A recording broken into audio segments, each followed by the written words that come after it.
الذي لا إله إلا هو الحي القيوم لا تأخذه سنة ولا نوم، الذي رفع السماوات مزينات بزينة النجوم، والذي قدر المحبوب والمكروه والمحمود والمذموم، وإذا قضى أمرا فقضاؤه إذا شاء إنفاذ محتوم.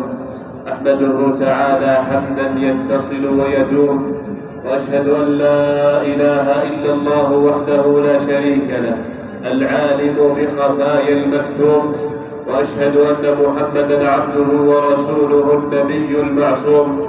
اللهم صل وسلم وبارك عليه وعلى آله وصحبه والتابعين لهم بإحسان إلى يوم العرض والقدوم. أما بعد، فيا أيها الناس، أوصيكم ونفسي بتقوى الله تعالى، وهي خير زاد ولباس.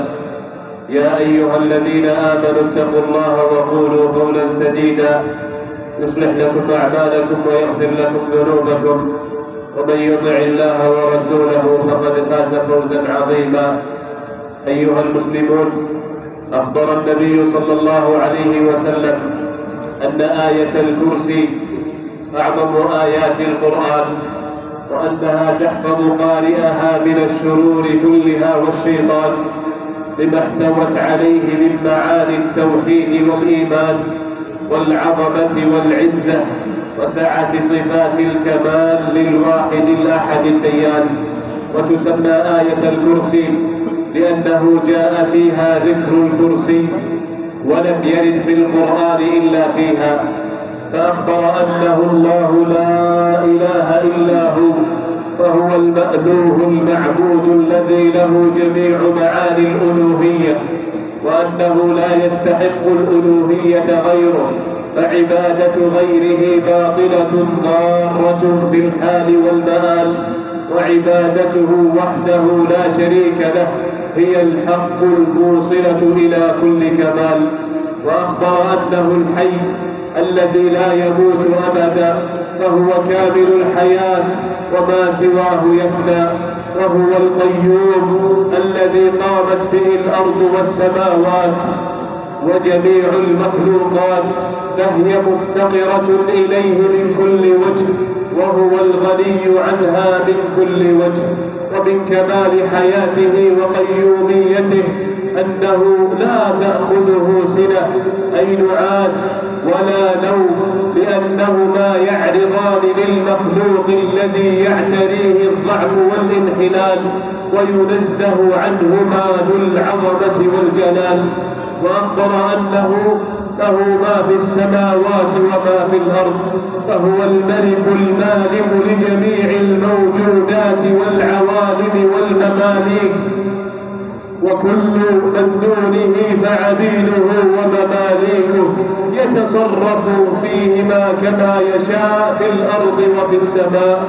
ومن تمام ملكه أنه لا أحد يشفع عنده إلا بإذنه، من ذا الذي يشفع عنده إلا بإذنه. وفي حديث الشفاعة يسجد النبي صلى الله عليه وسلم تحت العرش، ثم يقال ارفع رأسك وقل تسمع واشفع تشفع، فكل الوجهاء والشفعاء عبيد لله مماليك بين يديه. ثم أخبر عن علمه الواسع المحيط بجميع الكائنات، ماضيها وحاضرها ومستقبلها، فقال يعلم ما بين أيديهم وما خلفهم، ولا يحيطون بشيء من علمه إلا بما شاء، أي لا يطلع أحد من علم الله على شيء إلا بما أعلمه الله وأطلعه عليه، كما قالت الملائكة سبحانك لا علم لنا إلا ما علمتنا. وأخبر من عظمته وإجلاله أنه وسع كرسيه وهو موضع قدميه السماوات والأرض، أي أحاط بهما ولا يؤوده حفظهما، أي لا يثقله حفظهما، لكمال عظمته وقوة اقتداره، وهو العلي بذاته وصفاته وسلطانه وقهره لجميع مخلوقاته، العظيم العظيم الجامع لصفات العظمة والكبرياء الذي يفعل ما يشاء ولا يشبهه شيئا من مخلوقاته ولا يحيط به شيء من مسموعاته، العلي العظيم المباين لجميع المخلوقات ولا يكتنفه الأرض والسماوات، بل هو الواحد الأحد الفرد الصمد المنزه عن مماثلة المحدثات. عباد الله، أقول قولي هذا وأستغفر الله لي ولكم ولسائر المسلمين من كل ذنب فاستغفروه إنه هو الغفور الرحيم.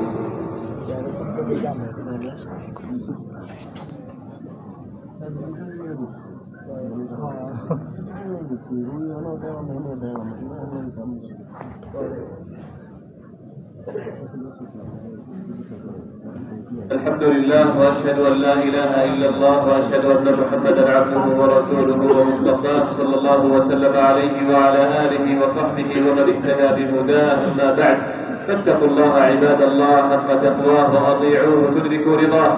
أيها المسلمون، من فوائد آية الكرسي: أولا إثبات إفراد الألوهية لله فلا معبود بحق إلا الله. ثانيا كمال الحياة والقيومية لله رب البرية. والحي القيوم هما اسم الله الأعظم الذي إذا دعي به أجاب وإذا سئل به أعطى، لأن صفة الحياة مستلزمة لجميع صفات الكمال، وصفة القيومية مستلزمة لجميع صفات الأفعال. ثالثا عموم ملكه فلا يشفع أحد إلا بإذنه ولا يشفعون إلا لمن ارتضى.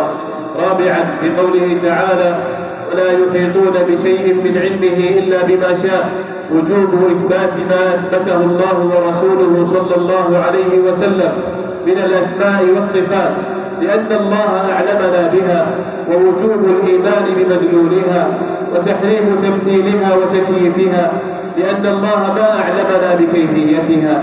خامسا عظم خلق الكرسي الذي وسع السماوات والأرض، ولا ريب أن عظم المخلوق يدل على عظمة خالقه، ولهذا قال: ولا يؤوده حفظهما، أي لا يثقله حفظ السماوات والأرض ومن فيهما ومن بينهما، بل ذلك سهل عليه. سادسا إثبات العلو المطلق والعظمة لله وهو العلي العظيم، فآية احتوت على هذه المعاني التي هي أجل المعاني وأفرطها على العباد.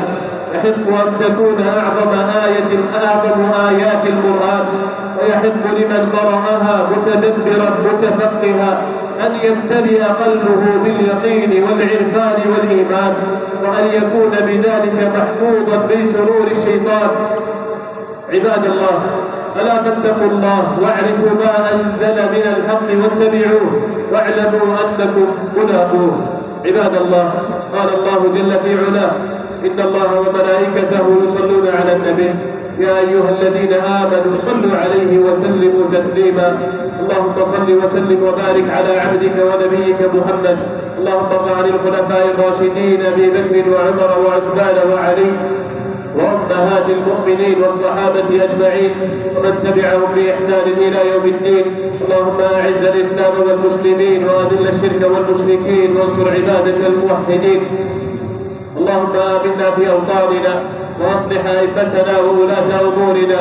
اللهم وفق ولي أمرنا خادم الحرمين الشريفين وولي عهده الأمين بتوفيقك وتأييدك يا رب العالمين.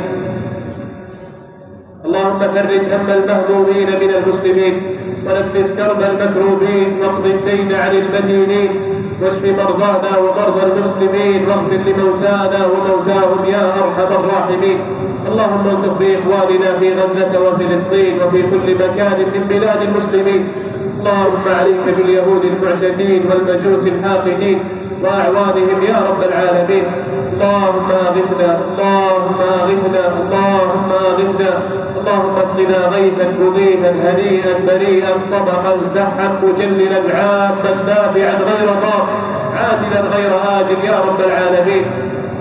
اللهم ادفع عنا الغلاء والوباء والربا والزنا والزلازل والمحن وسوء الفتن ما ظهر منها وما بطن عن بلدنا هذا خاصة وسائر بلاد المسلمين عامة. عباد الله،